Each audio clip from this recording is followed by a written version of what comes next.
Esta mañana la ciudad de Buenos Aires volvió a mostrar imágenes, y también en otras provincias volvió a mostrar imágenes de hombres y mujeres de familias que estaban marchando para pedir que llegue la comida que no llega a los 44.000 comedores que hay en la Argentina, a los cuales este gobierno le dejó de comer.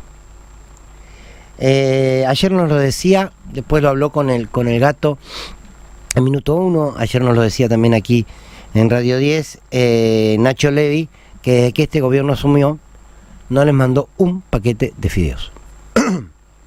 De arroz, dijo particularmente.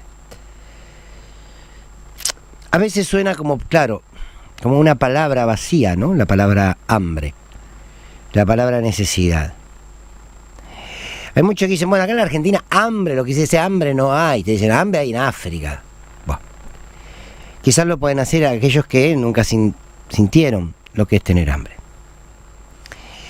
Cuando nosotros escuchamos esta palabra, sabemos que detrás de ella hay familias, por sobre todo niños y niñas, pero además sabemos que hay que enlazar la palabra hambre con la palabra crimen.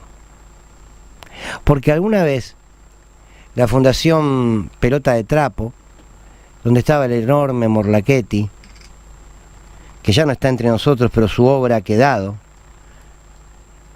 él y los pibes del pueblo,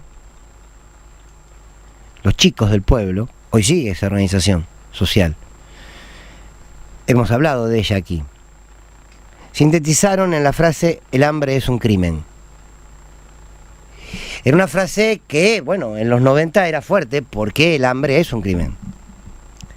Porque el hambre es la consecuencia de, no es la causa. La frase, bueno, nació desde chiquito que pasó hambre, nació teniendo hambre, es porque seguramente sus padres lo han tenido. Y eso se expresa en la sociedad. Cuando la clase media está bien y está acomodada, está tranquila, de las clases altas por supuesto, mira poco a los costados. Y creo que le debe pasar a la clase media de todo el mundo, pero aquí en la Argentina, particularmente a los porteños, nos pasa mucho, ¿no? Cuando estamos bien, se mira poco a los costados.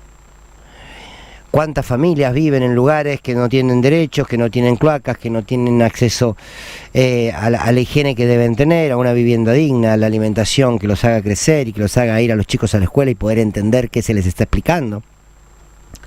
Cuando a la clase media le va bien, el piquete es una molestia y los que cortan y se manifiestan son negros de mierda. Cuando a la clase media le va mal, esos negros de mierda parecen que ya lo ven de otro color, como si el color fuese el tema, o empiezan a entender que en realidad es un modelo que tarde o temprano termina asfixiando a todos. Siempre empieza por los más vulnerables, porque ya están en esa vulnerabilidad. Ahora, uno no quiere esperar, como sucedió en el 2001, que toquen a la clase media en profundidad para que la clase media entienda que aquellos que hoy estaban en las largas y anchas avenidas de la ciudad, como en otras provincias, son compatriotas, son hombres y mujeres que la están pasando mal, que tienen muchísimas, pero muchísimas necesidades. No hay comida en los comedores. Pero hablemos de hambre y hablemos de crimen. Y no le pidamos a quien tiene hambre que espere. Es más, humildemente, no esperen. No le pidamos a la clase media que trate de comprender por qué su derecho se ve violentado, si es un derecho a transitar, cuando hay derechos prioritarios de base que no están siendo cubiertos para otros compatriotas. Si hay una sociedad como la nuestra, que tiene a más de la mitad de su niñez pasando necesidades, está todo mal en esa sociedad. Pero no solamente en el gobierno, como sociedad, en naturalizar eso. Entonces, hoy muchos medios no mostraban lo que sucedía, CICE 5N, claro, lo que sucedía en esas movilizaciones. No lo van a poder tapar. Se está multiplicando la necesidad. y se va a pasar de la angustia, se va a pasar a la incomprensión. De la incomprensión se va a pasar al enojo.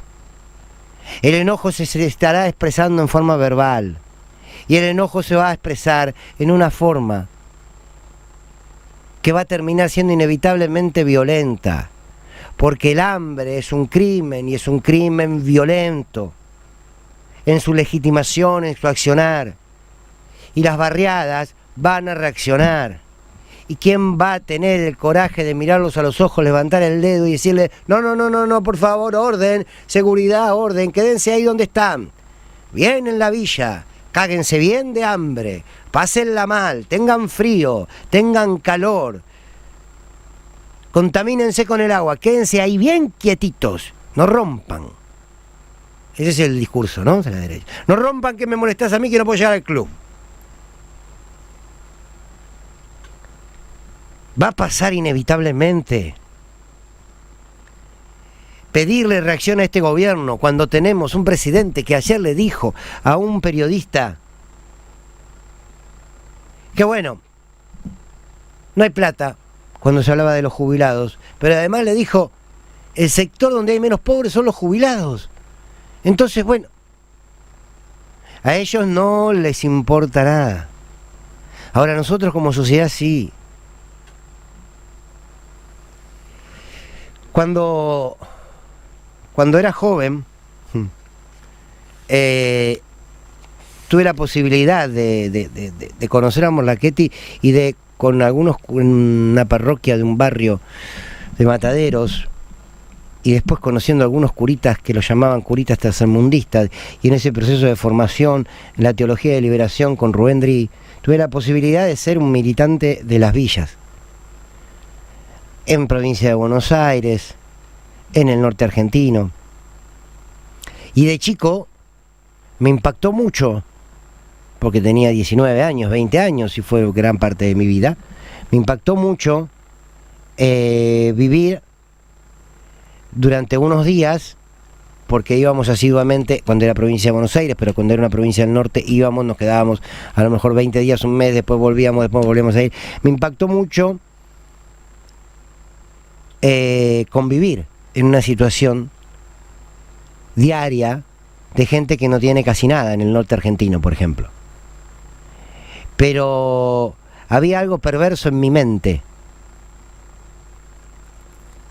que era que yo sabía que me iba. Digo perverso porque en el fondo, por supuesto que estaba ahí con todo el compromiso y con todo el amor del mundo, pero cuando yo sentía la necesidad, la incomodidad que era vivir en ese lugar, había algo muy feo del ser humano diciendo, yo me voy, pero esta gente aquí se queda. Esta gente aquí se queda. Esto era en los 90, ¿no? Y lo que nosotros, me parece que como sociedad tenemos que asumir, que si sostenemos las lógicas de que total nosotros tenemos otra vida y no podemos ser empáticos, nadie va a salir. Nadie va a salir.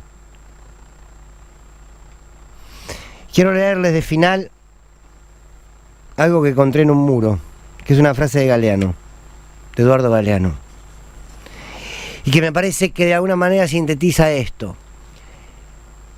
¿Vieron la marcha hoy, no? Le digo al gobierno, ¿la vieron? Mírenla. Mírenla porque inevitablemente la van a ver. Todavía la pueden ver a distancia. Si dejan pasar el tiempo haciendo cada vez más hambrientos a los ya hambrientos, los van a ver a los ojos.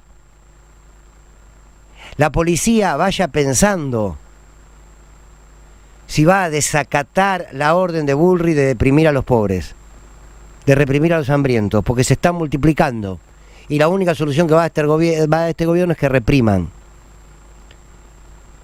Pero van a avanzar. Y yo no estoy haciendo una editorial como una intimidación. Estoy haciendo un repaso de los hechos históricos. ¿Saben qué pasó el 19 y 20 de diciembre? ¿Saben por qué el helicóptero de la Rúa? Porque el criminal de Matov, que era el ministro de Seguridad, mandaba a la policía a reprimir, la policía reprimía, la policía mataba, el pueblo retrocedía 2 cuadras, esperaban un rato y volvían a avanzar. y volvían a reprimir y retrocedían y volvían a avanzar. Y eran hombres y mujeres de a pie, ¿eh? Entonces, repasen la historia, porque puede pasar esto. Miren, como lo decía Galeano, de otra manera. Hace aproximadamente un año el jefe me llamó a la oficina y me dijo: Borga, ¿por qué llegó tarde usted? Vengo en bicicleta, señor. Tenía el viento en contra, no podía avanzar. Eso a mí no me importa. Mire, la próxima vez que llegue tarde lo echo a la mierda. A partir de ese día, salgo fuera de mi casa por lo menos una hora antes para ver de qué lado sopla el viento. Y mis compañeros hacen lo mismo que yo. Salimos una hora antes, miramos de qué lado sopla el viento. Y así nadie llega tarde. Una mañana, un viento muy fuerte, casi un tornado, sopló a favor nuestro. Ese día tomamos la fábrica. Eduardo Galeano.